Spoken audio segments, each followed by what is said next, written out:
How to get to level 20 fast in Valorant. So to level up fast in this game, you need to focus on AP, which is account points, since each level requires about 5,000 AP and roughly 100k for a total to reach level 20. So one of the best ways you can do this is to play these short modes. One of these is going to be Spike Rush, because these games are short, around 8 to 12 minutes, but it can still give solid AP rewards, depending on your performance as well. It will let you level up much faster than unrated.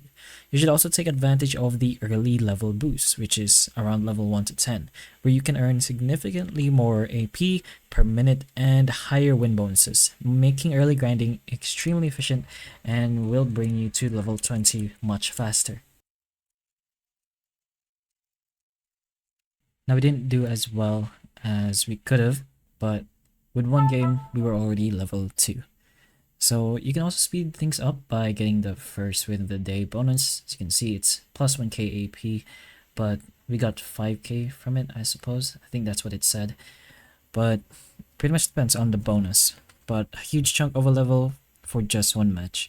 So keep queen games back to back with minimal downtime, especially these short games. Try finishing the game as fast as possible while doing not too bad. You can also play with friends to improve your win rate and consistency, but once you use these methods, you'll probably reach level 20 in less than 3 days. But hopefully one of these methods or these things can help you level up faster in your Valorant matches. So hopefully the information of this video can help you, and if it can, please like and subscribe for more videos like this, and that's all.